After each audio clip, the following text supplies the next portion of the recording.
I'm Anna. I'm Ben. We're AutoSave. Welcome to our channel. Today we're watching Made in Abyss, Season 2, Episode 3. Last episode, we got a letter. We just got a letter. Wonder who it's from, you know? I think we know who it's from now. We do know who it's from. That's a Possibly, actually. I don't know if that question has actually been answered. We know that they took the white whistle. Yeah. Okay, we know where it's from. Is that fair? That's fair. Yeah. We got a letter back. It's like when you try to send something to somebody and then the post office sends it back to your house with like The return a big address. red stamp. Yeah, exactly. It's the worst. I relate to exactly what Rico is going through right now. Yeah, especially the fact Even that it's the hair like bit. Yeah, the hair bit, the fact that part. it's like we could perhaps never leave without changing into one of these. I feel our it. human form forever. Super The relatable. loss of humanity. Ready? Yep. Sweet. I feel both nervous and very excited. It's every episode of the series. 3 episodes into a new season. This is a rare occurrence for me, right? 3 episodes into a new season and OP, technically. I think I like this already just as much as the first OP. What I like is that it's showing the same things happening to 2 different groups of people across decades, years. Village of the Hollows. Some of them are very cute. Some of them are. I wonder what they think of Nanachi. You know what? The architecture is really interesting.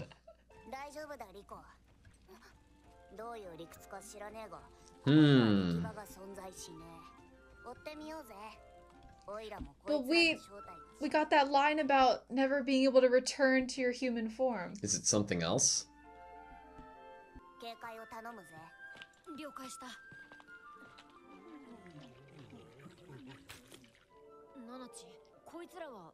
Why now are they backing down? Are they being taken Reg to a leader?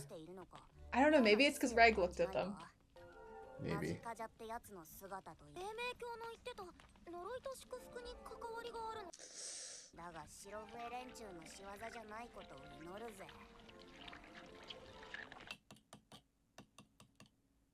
Oh.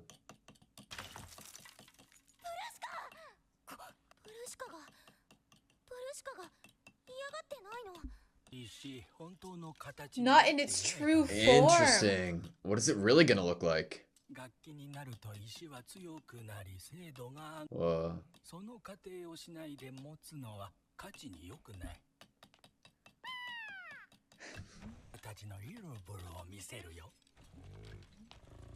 Oh.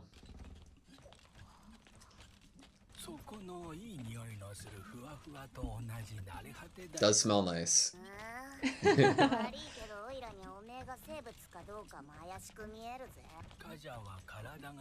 Made of... Interesting. Like a gaseous body. Yeah.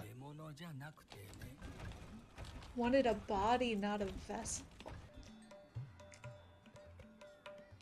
It's like a whole market. This is awesome.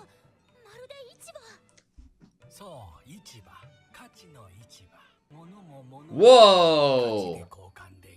So they're like, okay, the value-based society. They had to have a way of money. Look at all this stuff. Yeah. This is an archaeologist's dream come true. Listen to this song. Oh, shit.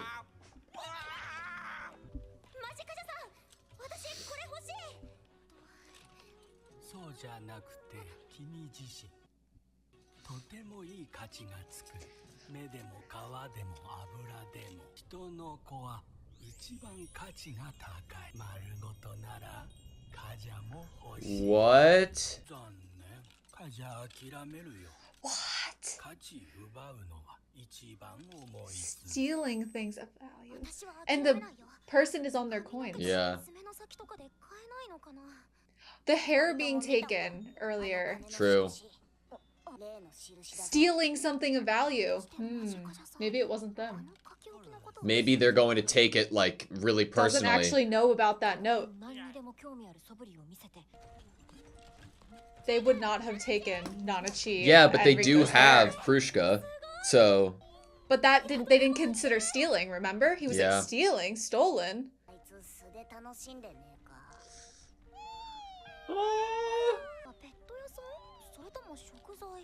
Both. Neither, but both. 小さなものに体を這わせることが価値だよ。サバッサは自分の体に管を通すことを価値。Interesting. ミスケソウは他者の体を切り裂くことを価値にしている。What do you think Bondru values?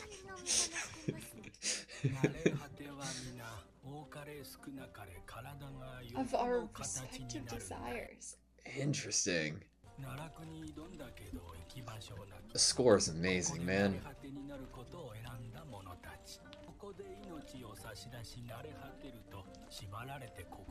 Gotcha.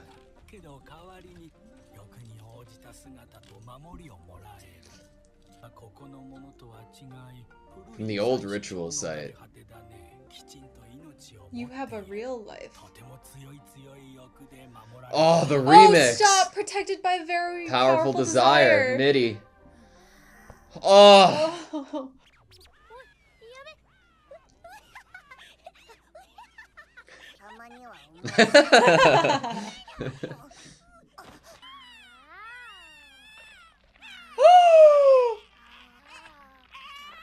What the fuck?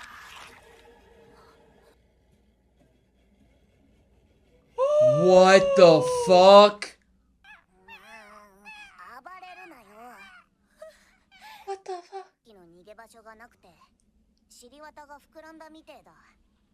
It's a prolapse.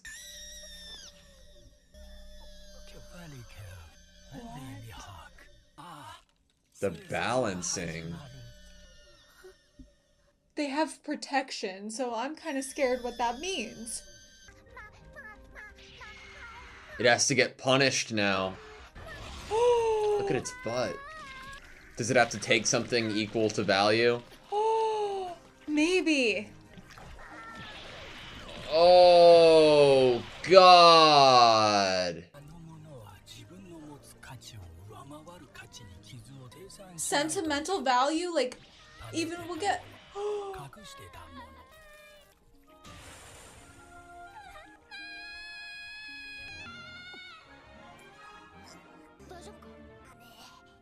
Think it reminds her of MIDI?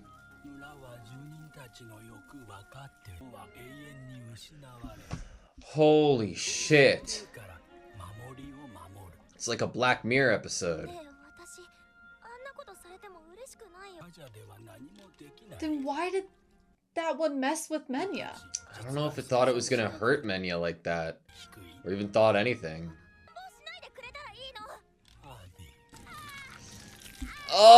Oh! Stop!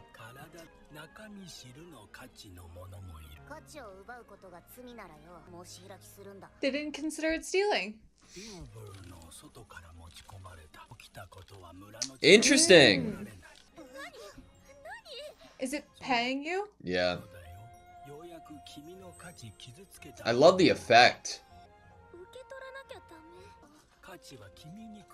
Value Whoa. is bound to you.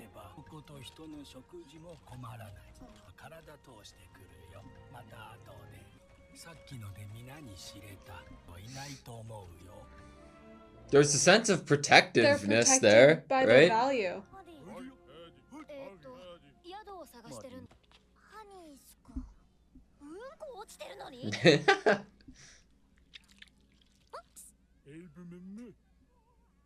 I like the one that looks like a bat.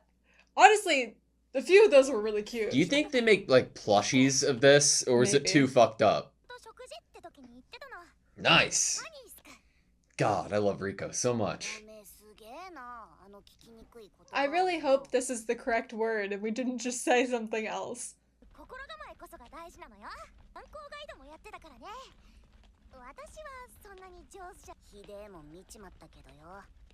あいつが一番わかってんのかもな。ワクワクも抑えきれないんだろ。 Little So pillow on the head. Cute. あとご飯もこのお金使うの気が引けるな。おお、これ whoa. がお宿、これがおトイレ、これがご飯。 Is that human food? Anything's human food if you try hard enough. That's not true. I'm surprised Nanachi's taste testing first, honestly. I'm not. Menya, look at the little indent on the back.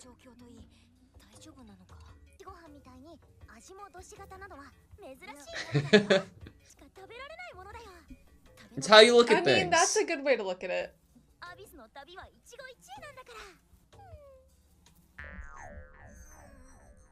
That's why there's It's a an- toilet in the room. It's an experience. 腹温めるやついるか？こういうの早めに壊しておいた方。 What if that's not the toilet and it's something we don't even... Yeah. Oh my god. お前も来るか？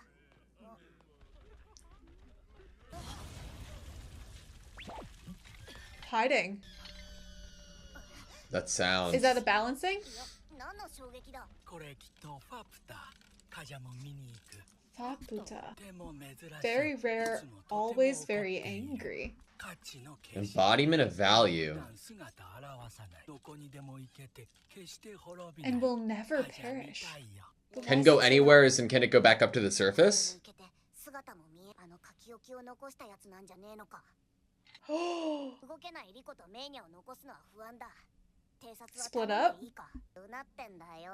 いけないのこの価値を落としたくない綺麗な水と果物売ってる。案内するでもカジャファプタには No. でも which do you... Maji Kaj is a real one, man. Which do you desire more, seeing Faputa or human child value? Incinerator? まあ、どういうやつ Is this considered recon? Just going right up to it. ファプタ教養語での意味は何分の高い High status female. No. No, it's not Liza. そう姫 Princess. Princess of Of the. the Hollows. Is that the little girl? And It maybe- is! Holy shit! 黄金鏡を目指しやってきた決死隊だ。我々の反応から意志を探ろうとしている。ついてこいってことかな。警戒をしておけよ。 Do you think it's both of them? Same sights we saw. 本当にあった。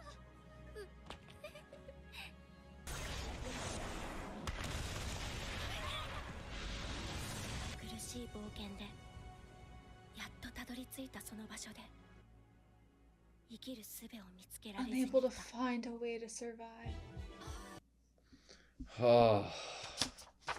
Okay, that was Made in Abyss, Season 2, Episode 3. So, I think that we should just refer to this character, because I don't remember their name, if we were given a name, as Waco's Guide, or, you know, or something along that sort of thinking. I also believe that possibly the language Is the same, is the yep. same for the hollows that we are meeting in this episode. As that the what she guide used. spoke.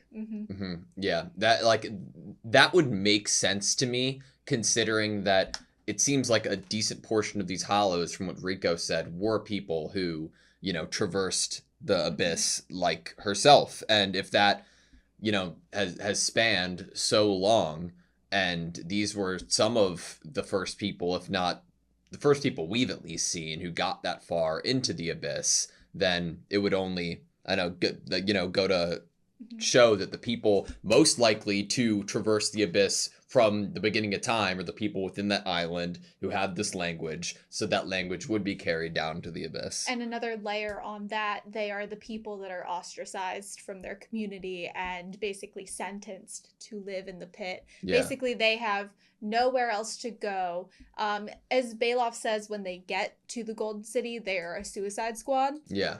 And they are this group of people who has come to the island basically has nowhere else to go. And so it is like the people that live on the island that were ostracized from their community and like the guide. Yeah. That this was the only place and they had to make it work. They had to make this be their home, give it purpose, give it value, give themselves value. So what do you think causes a character like the guide to be a high status female after they are turned into a hollow? Do you think it has something to do with the fact that they weren't able to bear children? Do you think that it was the fact that they are originally from the island of the abyss itself? Or do you think it's something that has to do with the achievements or accolades that came with, or that we haven't seen happen yet in the past? I like that question. I think there's two things that it could be, and it could be both of them. I like the idea that because the guide was seen as someone with no value by their own people, that they have, things have been balanced in this world when they came to the Golden City. That this protection, this balancing, balanced the fact that maybe up there you were seen to have no value, and because of that, the balancing gives immense value to that which was seen as non-valuable on the surface. Yeah. And that maybe it's so valuable that you can't even see it with human eyes. So there's that, but there's also the idea that maybe we get this idea with Menya, and I think that maybe we can look at Menya and Rico and what happens at the beginning of the episode with that interaction, what happens to Menya, to possibly answer that question. That because you have immense value to someone else, So I like where you're going with that. you are then incredibly valuable. Yeah, because so that's where I was going with it in terms of thinking why she would be considered of such high value, right? If it does get to a point that we haven't seen yet, where Vueko, Bailoff, like all of them are praising this guide as somebody who's gotten them this far, some like, oh, we wouldn't have made it here without you. We value you so much, then therefore in turn, Like, and also we also get the example with the Menya and Rico interaction to Nanachi and Midi, and how the value of Nanachi to Midi is why Nanachi is the way that she is. That love, that desire to save Nanachi, and that made her an incredibly fluffy, cute, intelligent hollow. Yeah. I think that those three relationships, what we get on like a more sentimental, smaller scale, like we kind of just met Menya. We don't speak to Menya, but we care for her like a pet, and we get, when we walk into the market, we're like, oh, are those pets? And then we get mention of Midi and Nanachi's relationship. And then we get this creature that hurt Menya and its relationship to a stuffed animal. Yeah. And then we get shown the guide who Vueko in the first episode attached to, or that the guide attached to Vueko. Yeah. So we learned a bit about, I believe the lines were like, they take on the shape of something that they desire. Mm-hmm. What would it be that the guide desires then? It's almost like a very like wistful, like spirit, like form with something like rubies on their head. Maybe it's like represents the three sages or something. I don't know. I also think the color palette of the stone could have resembled Vueko. Yeah. Like maybe the guide admired Vueko and loved Vueko so much that not only did that desire translate into reminiscent of the guide's hair, but also a piece or an idea of something they desired most, which was to possibly be close to Vueko. Yeah.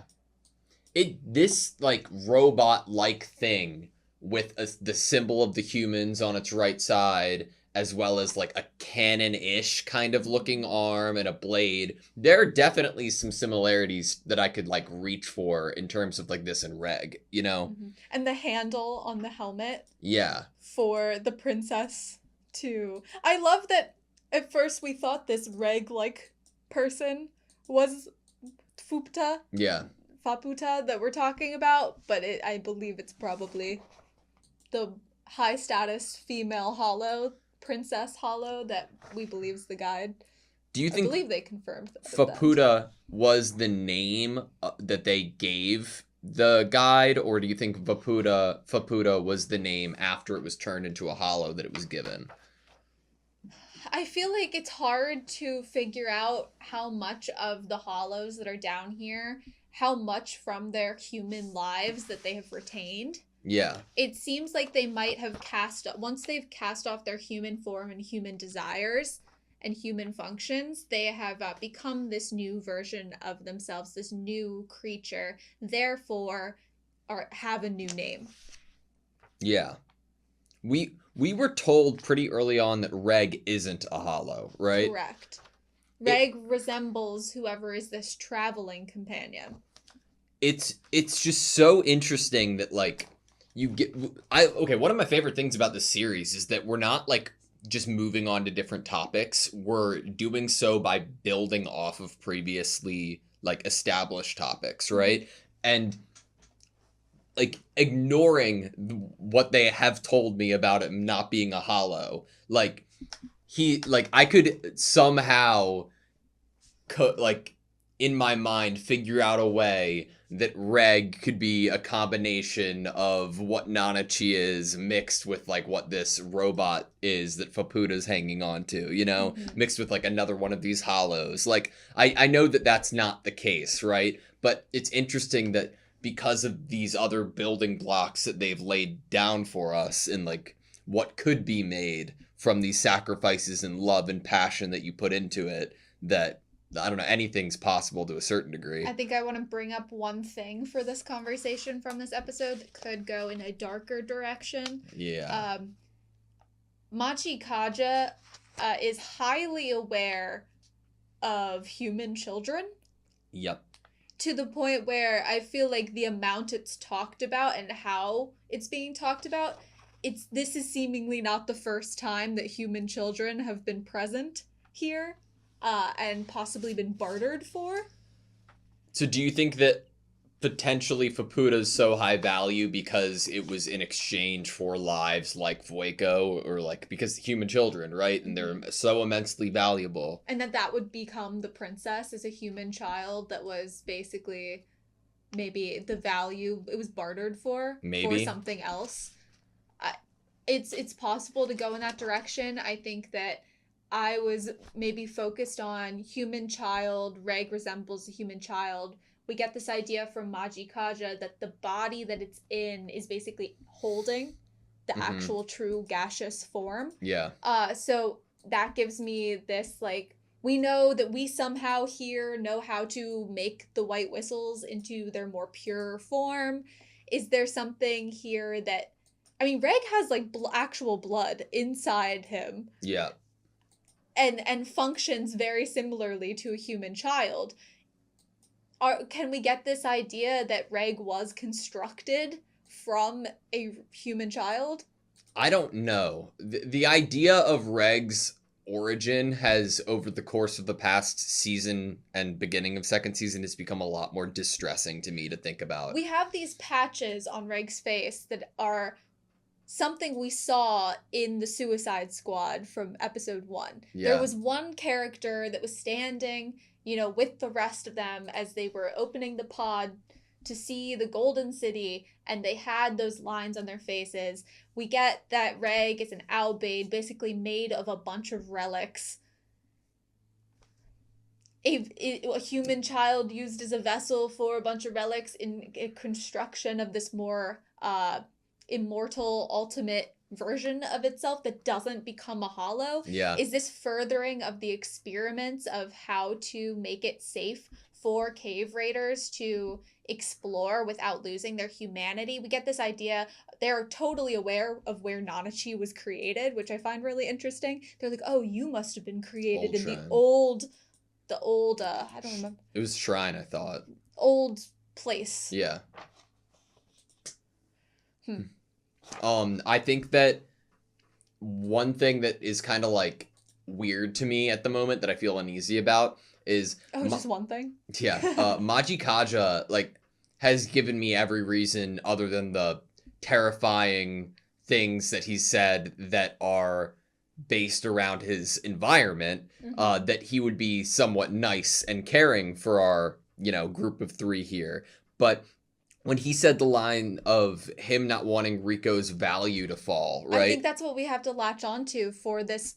They these hollows, their society is based on value, Yeah. and that's the closest they can get to love Yeah. and affection and care and empathy. Because they are no longer human, they cannot actually have empathy. Yeah. Which does open the question of what are the emotions that Reg and Nanachi feel in comparison to what Riko might feel. Yeah. How are they different?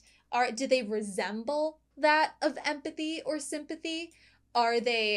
Is Reg's emotions and affection and care toward Riko really just because he knows Riko's important and has value to him? Yeah. But it's not something that's like deep in his soul and deep in his heart. I think that Maji Kaja kind of opens up that question for us to figure out the actual differences between the hollows and the people that are not human to the humans in terms of their emotion. And I was not surprised at all to hear Maji Kaja say that. Well, I kind of liked that they said that. I think Riko's value at the moment and worth is completely based off of her being a healthy living human child and nothing to do with love or anything like that at the moment. Yeah, I think that like it's what she has, I guess, to offer. Yeah, it's just really interesting that in terms of this like culture and trying to put something at a certain level of value, you're entrusting it to, you're like combining it with emotions, right? Like you're saying like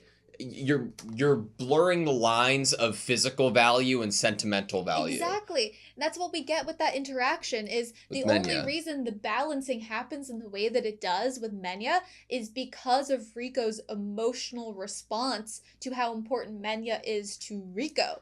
It's like it kind of opens up like, oh, so how exactly do they decide value at here? Well, like so from my point of view, it's interesting that right off the bat we're given the fact that children like Riko are considered high value, whether you're selling off skin or fat, eyes.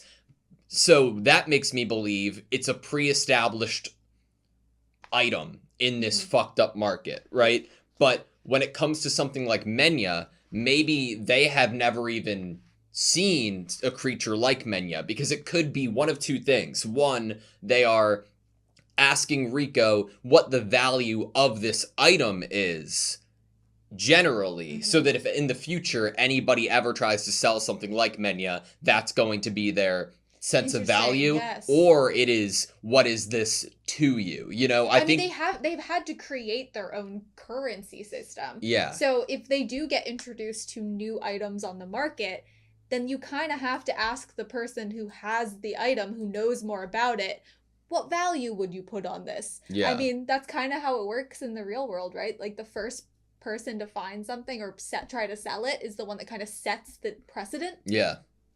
I wanted to read this line. When we offer up our lives here and turn into hollows, we become bound to this place and cannot leave it.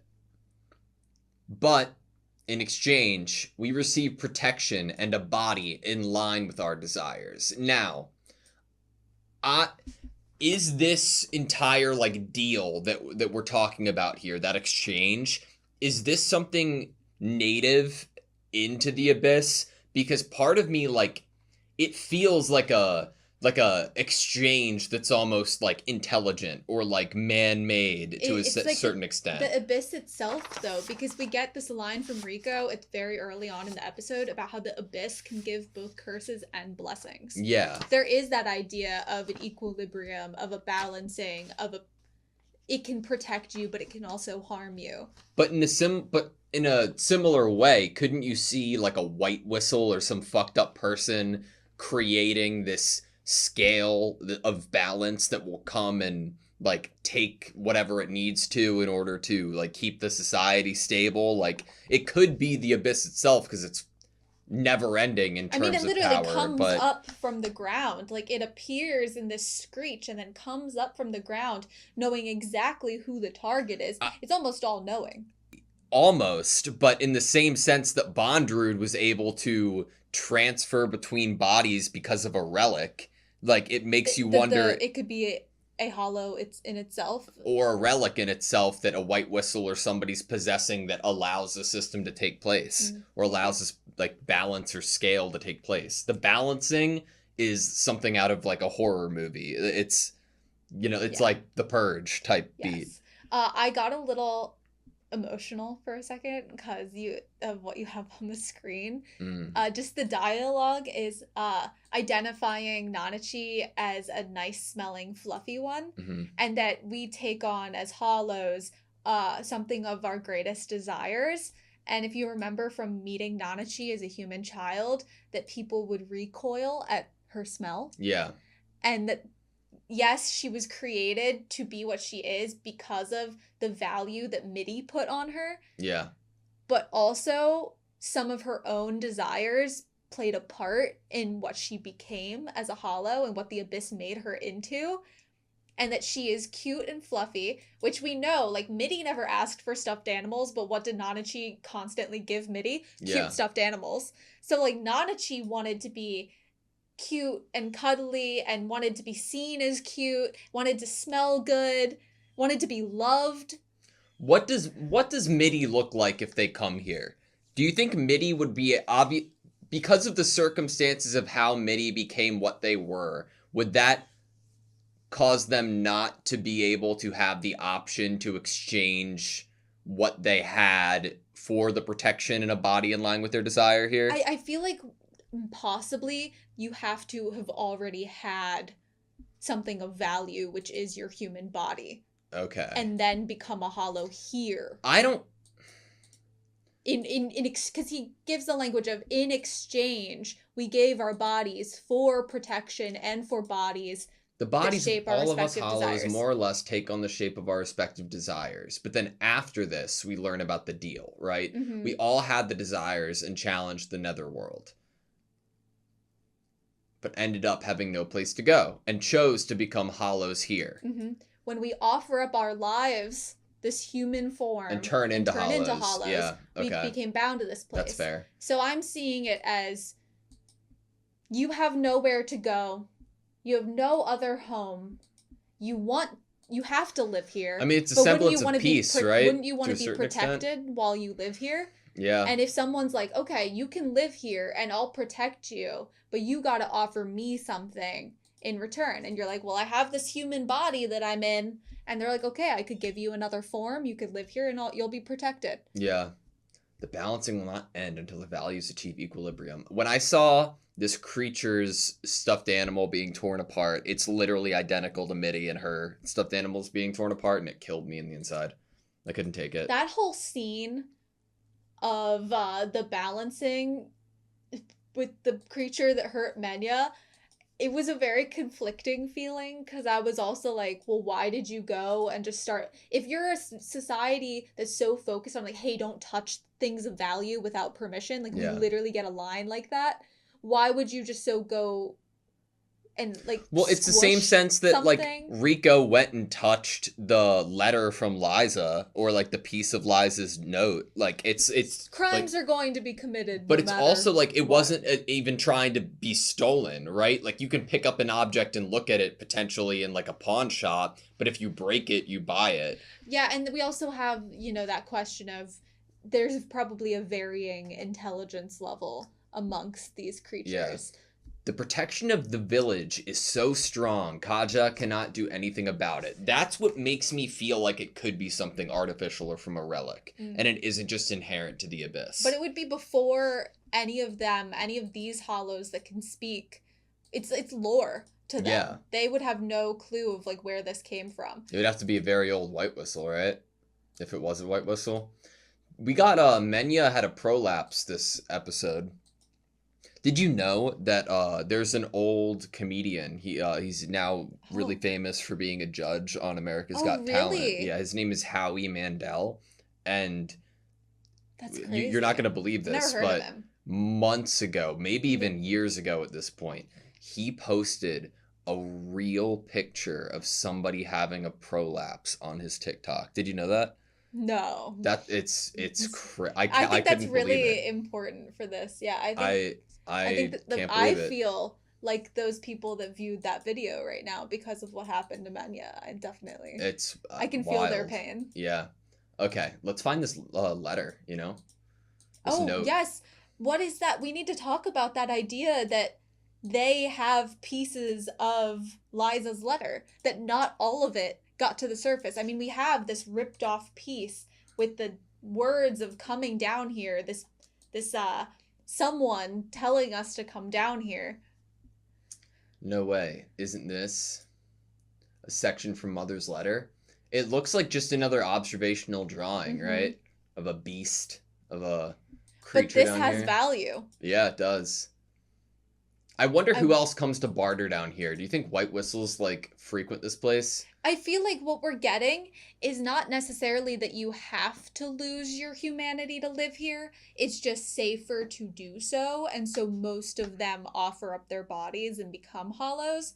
But we could possibly get the idea that there could be White Whistles that live down here that haven't done that. So what's really interesting to me is that you're allowed to not be a part of the civilization, but still use its monetary and bartering system and rules and set your own value for things. So that means that the entire, like, crux of this decision is the safety of it. Right, and that's why if something gets stolen outside... it doesn't have any means inside. And also, we saw one of the hollows getting fucking picked up by one of the creatures outside. So if you've gotten down here after going through Bondrud's, or not, it's not Bondrud's submarine, but, you know, if you get down here and you're like, I don't really stand much of a chance anymore, and I'm at risk every day of being killed, this is the best. And you can't go back up. Yeah, this is the best option. And also, the food probably tastes better to you once you give up your human body. So, like, I feel like your experience down there might be a whole happier one. Yeah. But it is interesting to think of the type of personality of person that is a cave raider, and what would be that kind of reasoning for someone that is so strong-willed, so okay with dealing with hurt, dealing with loss, that they would see something of so much value in giving up their human form for this protection. I feel like when I imagine the types of cave raiders that would have come down here, they're the type that would be like, I don't need your stupid protection, I can protect myself, you know? Yeah. So when we were first getting introduced to the idea of Faputa, they said that they were always angry. What do you think that goes with in terms of now knowing that it is the guide? Like, why would they always be angry then? You brought up loved ones in pain, right? Like, is the reason, like, had they lost? Like, did they see a firsthand account of them losing, like, Vueko, Something the had to happen to sages, Vueko. everybody else, and then they, like, settled on being here? You know? I feel like something specifically had to have happened to Vueko as a character. I mean, I don't want to lean too much into the intro for feeling that way, but Vueko is definitely a presence in the intro and still in this story, even if the character we're getting introduced to that still exists from the past is not Vueko. Yeah. I think that we should attach to that emotional connection, and why would someone be angry? So why would that character specifically be angry? If Faputa did lose their friends, or at least not their friends, but the group that they were guiding, right? And maybe Vueko would be considered their friend because it'd be one of the only people who were nice to them regardless of this, or at least considered them part of the group. If that did happen, and then this is the situation now, and Faputa really was the one who can go anywhere and was the one to leave the note, it could be like some type of warning, like, you remind me, like in the intro, that of Vueko, like in terms of Rico, and okay, leave while you can, like, or try to leave. I don't want you to be here, or like, come here for safety so you don't die out there, you know? Why also take the whistle to leave them, to bring them here? I feel like the only thing I can latch onto is if you were kicked out from living amongst your people, and then finally a group takes you in, and then something happens to them and you lose them, your like place of belonging, it's taken from you. Something of immense value to you is taken from you. Yeah. Like, something had to have happened to either the whole group of the Suicide Squad or specifically Vueko to make Faputa so angry? I do wonder what the whistle's going to look like, Prushka, after. Do we get Prushka back? I think we do. But it wasn't technically stolen. There wasn't technically a crime. So how do we have to then barter to get Prushka back? Because it's like, oh, our hands are tied. It was brought in here by someone else. How do we know for sure it was? I don't know. Like any belief in terms of it's actually theirs? I mean, I feel like they'd be able to know that it was Rico's and they understand that. Yeah. But I don't know if that means that they would just hand over something of value. That's I mean, true. if you looked at the walls in that person's, like, I don't know, they're a jeweler or something. They had other whistles on their walls. Yeah. So I'm like, will they have it be a barter? Like, oh, I mean, especially because they're working on it. Are they going to be working on it for free? I like the idea that we're going to continue getting flashbacks, though. I think we will. Like, seeing, like where their journey went and where it potentially ended and how Faputa got to being where they are. The fact that they're bringing up Midi again, they're bringing up Prushka, they're keeping all these things, like, in a story, like, together, is something that I don't think a lot of anime or that I've seen do. I think a lot of anime, granted, they don't really have the amazing plot direction that this does of being the mystery of the abyss. But when one arc or one season doesn't connect to the next season or has trouble and they just treat it like, okay, we got through that, period, new paragraph. Here's a completely new paragraph, not regarding any of the previous information before, just like themes. Lightly acknowledging it, or themes, right?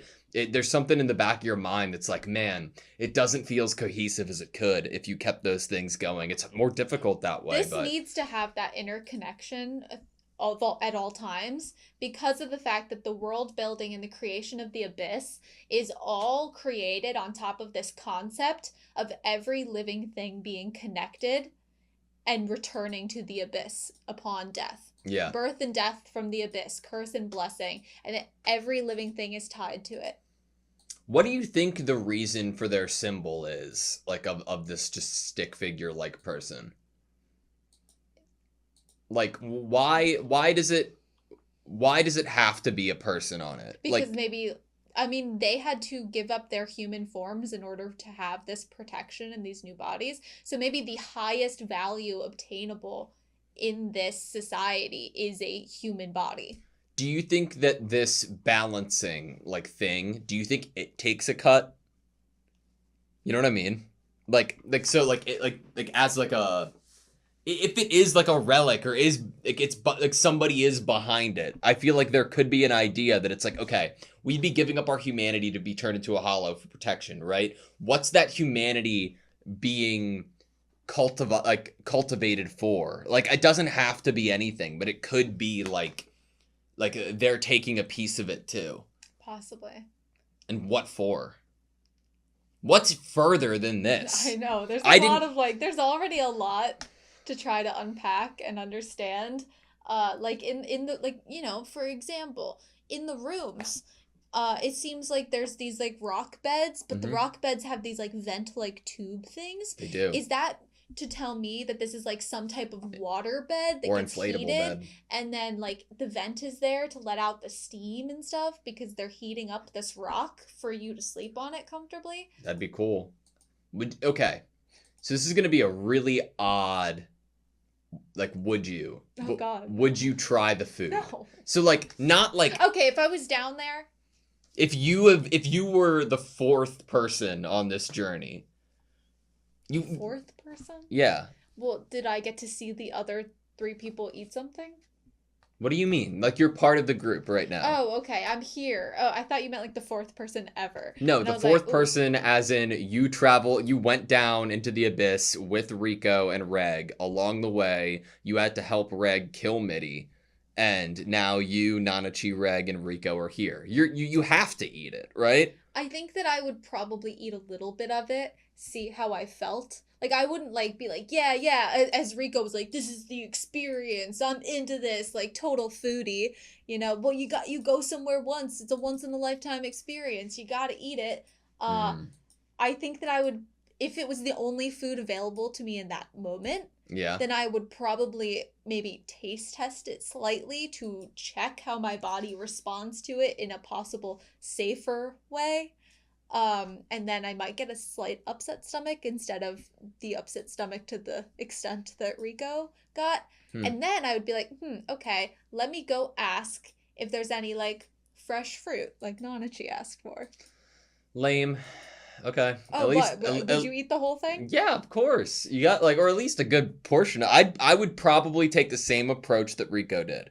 Like, because it's like also like respect, right? You're like if you're going to a restaurant that you're not familiar with that culture or anything, I would rather have them prepare it as they would for themselves, so I could try to have something that like it like that. So I you see, you think it would have been disrespectful of me to not have eaten the whole bowl? I paid for it. In one way of thinking, it could be considered disrespectful, but also like for the experience side of things, it's a mix of both, right? I tried it, and so that's an experiment and an experience. You tried it, but Yeah. but but that's big too. I was willing to try something new. You but shouldn't, like, are you trying knock it how someone they if they're try trying it? things. Like I would want to experience it as they do.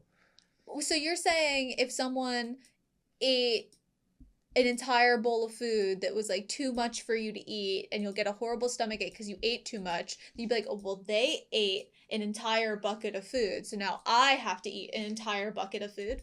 If it's not just one person and their entire civilization is accustomed to it, always eating an entire bucket of food, I might give it a shot. I would try at least, and they could probably tell the difference between somebody trying rather than someone being like, "Oh, I'm just gonna try it a little bit." You know, maybe I don't really hear a difference because you said the same words. Maybe for they both would like examples. value somebody who put more effort in rather than someone who is just, more concerned about their own well-being. All right, Maybe. you good? Thank you guys so much for watching this video. Please like, comment, and subscribe, and we hope to see you next time.